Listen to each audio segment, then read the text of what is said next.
Also the founder of Printer Bees, I like to say the real estate marketing company, as well as the founder of Real Estate Marketing Magazine.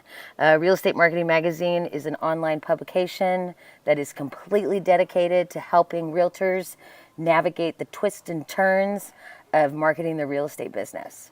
So today I wanted to talk about how to generate what I like to call the good leads in real estate without having to cold call. I've never met anyone who really enjoys cold calling. I spent all of my 20s in corporate America doing cold calling. I taught classes on cold calling. I was a very successful consultant and had a really successful training business in the sales training arena. And I am pretty good at it, and I don't like cold calling either. So I've developed some strategies and ideas on how to generate leads without having to cold call, because who likes to cold call? Not me. So let's get right into it. The first thing I want to do is kind of identify what the good leads are. To me, my definition of the good leads is a lead that has accurate contact information, complete contact, phone number, email, name, accurate contact information. Wants to speak with you, where it's not going to be a surprise when you give them a call, send them an email. They actually want to talk to you. The person is either buying or selling in 6 to 12 months, 3 to 6 months, or now. Now is really hot lead. And they're qualified to purchase, meaning they've talked to a mortgage broker and they have financing. For agents who work with buyers, I'm not sure why you would spend your time with someone who doesn't have financing. If they don't have financing and they can't buy the house, there's no reason to put them in your car and drive them around, at least in my mind. So that's my definition of the good leads. And now I want to talk about how we get them. So my approach to lead generation is that I manufacture good leads. And when I say I manufacture, to me, the word manufacture means, to build, to build something. So I have built up these strategies to where I manufacture opportunities for leads to enter my database so that I can follow up on them. And in order to do that, you'll need a plan. And luckily, I have a plan. So first and foremost, real estate sales is a lead generation business. And I think a lot of realtors don't really understand when they get into real estate. Once they get into it, they probably do understand. But I think a lot of realtors don't understand that real estate is first and foremost a lead generation business. The better you are at generating leads and opportunities to follow up and building up your database, the better you're going to do in real estate. And so if you can get the lead generation part down, the rest kind of works itself out. It's pretty incredible. So, the whole get your license and they will come really only works in the movies. I think we can all agree that when you go to real estate school to get your license, at least when I went to school to get my license, they taught me the rules, square miles, feet, to make sure I use the registered trademark after the word realtor. They taught me how to follow the rules and the laws of real estate sales. But they really don't teach you how to actually earn a living at real estate. It's like my daughter went to cosmetology school. She's a successful stylist. And when she went through her cosmetology school, it was the same thing. They taught her they taught her the basics of how, to do hair, color hair, cut hair. But really, the school is most of it's dedicated to sanitation and making sure you're not passing along stuff. So it's the same with real estate. They don't teach you how to make it in the business. They just teach you how to follow the rules. Generating leads is really the only way to make sales. The only way to make sales is if you're generating leads. And the only way to generate leads is with marketing. So I wanted to define what marketing is. Using Webster's definition, Marketing is the activities that are involved in making people aware of a company's products, making sure that the products are available to be bought. So, simply stated, marketing is getting the word out about what you do, how you can help, how you can serve others, and what you do to the benefit of those who do business with you. I think a lot of people get hung up on marketing because they think it's quote unquote sales. And marketing and sales go hand in hand, but in any corporate business, marketing and sales are two completely different departments, because marketing is what brings the business in, and sales is what happens once the leads come in, and then you have the opportunity to follow up on them. And sales is the one who closes the leads. So they're two different things. And it's important to see it that way. So when you have effective marketing, effective marketing results in people raising their hand to say, hey, I'm interested in what you're doing. It creates top of mind awareness and recollection, which leads to referrals when people are talking about real estate, what's going on in the market. Hey, I have a good realtor that you should talk to.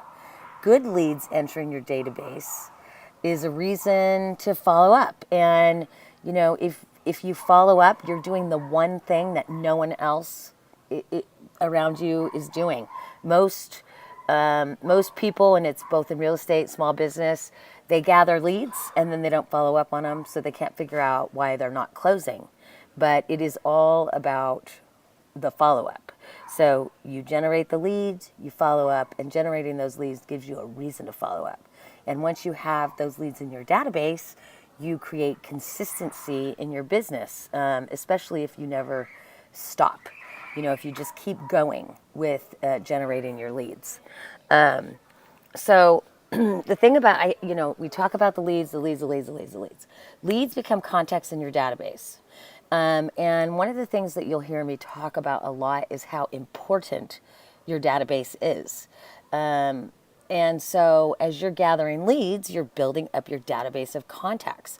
And the number one rule for success in business, in real estate, it doesn't matter, what line of business you're in. You need to always be building up the contacts in your database. I heard Gary Keller in a recent interview I was listening to, where he talked about how agents who make over $1 million annually have a minimum of 5,000 contacts that they work in their database. So and that's the one consistent thing about people who are successful in real estate. If you ask any of them, Ben Kinney, anyone you can think of, Gary Keller himself, it's all about the people in your database. So breaking it down, your database will absolutely determine your success. And I put a hashtag truth there because I cannot stress enough how this impacts your business in the long term, the short term. It's just your business is at your database is at the foundation of your success. The second most important rule about your database is don't forget about the people in it. So I see people build up databases and then they don't do anything with it. And it's like, what's the point of building up a database if you're not actually going to contact the people in it? It's just wasted time. And your database is where you'll find gold. Your database is a gold mine for your business. And when you focus on that and really nurture your database, I like to call it courting your database, courting your prospects. Those prospects are much more likely to become customers if you don't forget about them. So some of you may be thinking, I don't have a database. And I would venture that at least 80% of you listening to this right now don't have a database, because it's when I coach realtors, when I coach small business owners, it is so common. If I have a room full of people, 100 people, only 10 to 20 have any sort of database they're working from. So if you don't have a database, don't worry, because you're not alone. And there is no better time than the present to get started on it. You're better late than never. And, the time to get started on your database is today. It is now. It should be the number one priority for yourself is to build up your database, your sphere of influence. Everybody knows 100 people. Everyone knows 100 people. And I guarantee you that if you sit down and make a list of those 100 people, and start marketing to them and keeping in touch, your business will explode. It just will. So the other important thing I want to note is the final bullet here is make sure you have the tools that you need to get the job done. Even if it's an Excel spreadsheet to start with, because that will help you limp along to begin with, get the tools you need in place to get the job done so that you can organize your data. Your database is only as good as and effective as it is sortable, as it's managed. So you have to have the tools that you need to manage it and make sure that you're really keeping track of like where you met people from. Are they friends? Are they family? In your database. So there's a lot of tricks that we're going to continue to offer on how to do that. But get going on your database and make it a number one priority. Any successful person you talk to in real estate will tell you this. Building a quality list gives you quality people to work with and do business and network with. So when you have a quality database of qualified leads, when I say quality, I'm talking about qualified leads, people that are relevant. And one of the things that happens in my own inbox is I receive emails from people in like Pennsylvania, realtors in like Pennsylvania, and I appreciate the marketing because I enjoy to look at marketing. But I get emails about what's happening around town in Pennsylvania, in Florida, I don't live there. I live in Arizona. So it's important that you're building a quality list by keeping track of where people come from, how you know them. You want to network with those people no matter where they live because of the referral opportunities. But make sure that your list is quality. A list of people that aren't quality isn't going to do any business any good. So, that's a key thing to remember. And remember, the more contacts that you have and work, the key being and work, the more business you'll generate. If you're not working the database is not going to work for you. And your database will work for you if you work it. The more contacts you have and work, the more momentum your business will gain. So you'll get a lot of traction going in your business. The more contacts you have, the more you work your database, and the more like I said, the more your database will work for you. The bottom line is, the more contacts you have in work, simple, the more business, listings, customers, transaction, revenue, profit, escrows, and referrals you'll have. Bottom line. So maybe one of the things that you've been toying with is you've been thinking about buying leads. And I see this a lot on some of the groups that I belong to on Facebook, LinkedIn, Google+, the groups that I follow, the groups I participate in with real estate, is most of the posts that I see, which really inspired this whole talk, is I see people posting like, should I buy leads from Tiger Leads, Market Leader, Zillow, Trulio? I saw one post where the gal wrote, I have an opportunity to get Tiger Leads for $2,600 a month. That's a mortgage payment. And when you purchase leads, here's the things I really want, here's the things I would like to throw out and have you think about.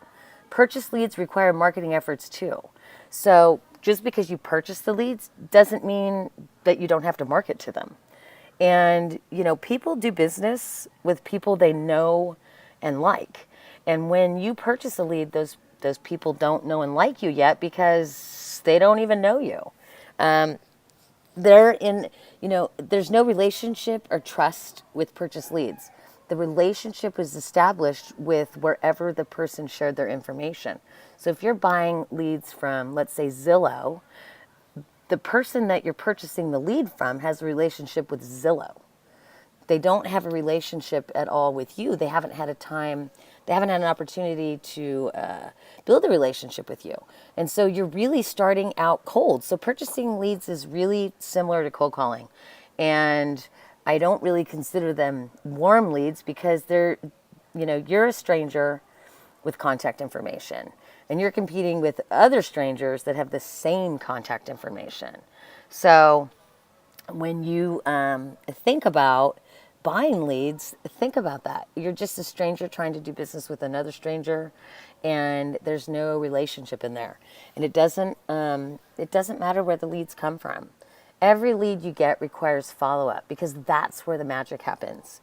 I cannot stress enough to you that the magic happens in the follow-up. And I've literally won awards for my follow-up because I automate it to make sure it happens because I'm not really great at follow-up. It's not one of my strengths. So because it's not one of my strengths, I learned and taught myself how to automate my follow-up so that the follow-up happens and it helps me to weed out the good leads from the not so good leads, the good leads from the tire kickers. So if you get leads and you're not following up on them, which is my impression of most businesses in general, is, what's the point? Because nobody follows up. So if you follow up, you're doing the one thing that most other people aren't. And you'll stand out just because of that. And, there's no guarantee the leads you purchase and pay money for, your hard-earned money, will convert to business revenue. And I think about that girl, the realtor who was going to pay $2,600 for tire leads. And I think to myself, if she took that same $2,600 and put that towards a marketing campaign to even, have somebody manage, you can have somebody manage a marketing campaign for you for $2,600 a month. And she would have leads that are hers, that people know her, recognize her, and that she's already established some sort of rapport and relationship with, versus buying leads for $2,600, and maybe you have a lot of them, but what's the real quality?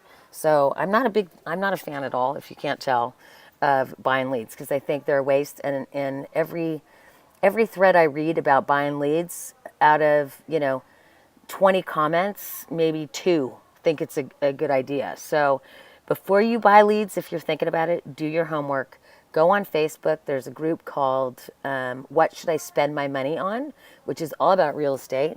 And in that group, there's post after post after post about people wasting their money on buying leads. Don't do it. And that's what they say over and over again. Don't do it.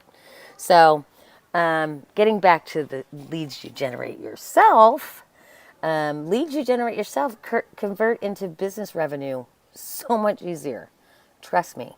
Like I said, I've won awards for this. It is so much easier to convert a lead that you've generated yourself.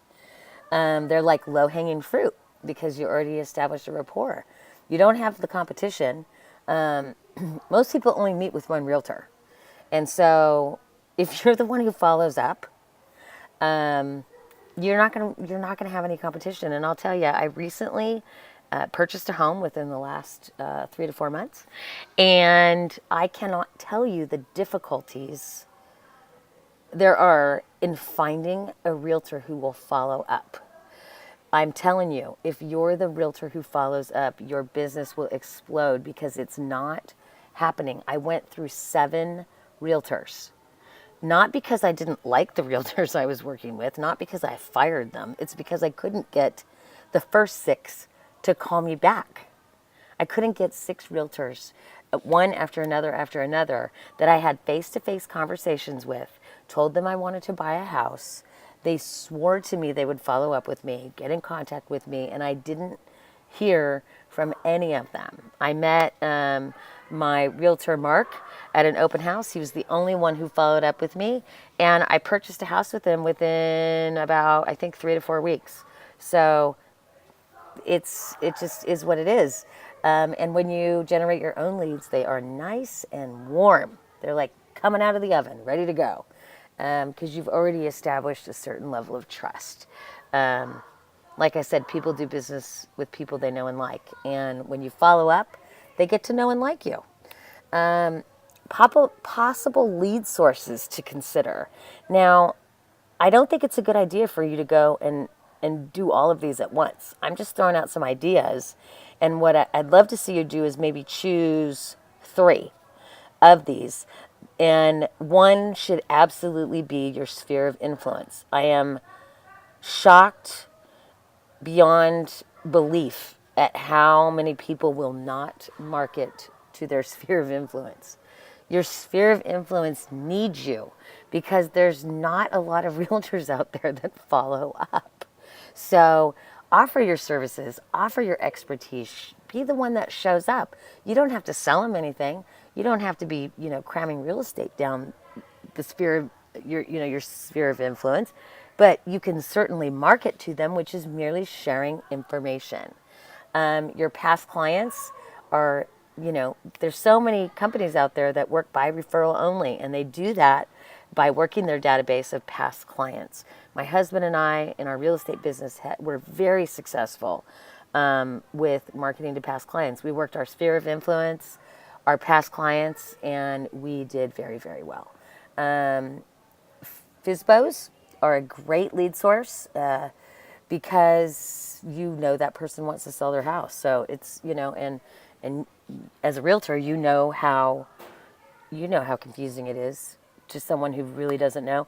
When I sold my house in California, though I have a real estate license, so I'm familiar with the paperwork and the guidelines and stuff, I hired a realtor because though I know how to do it, it's not what I do every day anymore. And so I hired a realtor. So FISBOs is a great way to prospect. Those people are lost, I promise you. Expired listing. Again, you have you have people who are frustrated with their past realtor. They, their listing expired. They're disappointed. They're bummed out. And, you can come to the rescue. Networking events, referrals. I'm a huge fan of print marketing. Print marketing has gone by the wayside for a lot of agents, and so because people are so focused on the internet and everything except print marketing is huge and very successful for the people using it because there's no competition in the mailbox anymore. Once the real estate market crashed, people quit mailing. And so there's a lot of people ramping that back up. And as the owner of a printing company, I can tell you that it's definitely going strong. And I can tell you that our agents who market consistently with their postcards, their just listed, just solds, their farmings, their market activity updates, they are killing it because there is no competition in the mailbox. Social media. I'm a huge, huge, huge believer that social media gives you the ability to connect and stay connected and stay in front of people. If you're going to do social media, you got to participate. You can't just be a looky-loo lurking on the sidelines and not get in there and talk to people. So I have met some of the most amazing people that were strangers at one time because I connected with them on social media. And then there's always your real estate partners, your mortgage brokers. Some people work with divorce attorneys, people who just got married. There's just so many real estate partners out there that you can connect with that could be good lead sources for you. So as we wrap this up, I don't want to keep you too long and I don't want to overwhelm you. So what I do want to do is give you some homework because this is just the first of many classes that are on the table. So what I want to do is give you some homework and hope that you'll join me next week so we can talk about how to work the leads. So choose at least 3 lead sources that you can commit to. Don't choose 5, don't choose 10, choose 3. Make one of them your sphere of influence. And commit yourself to working those lead sources and just watch what happens.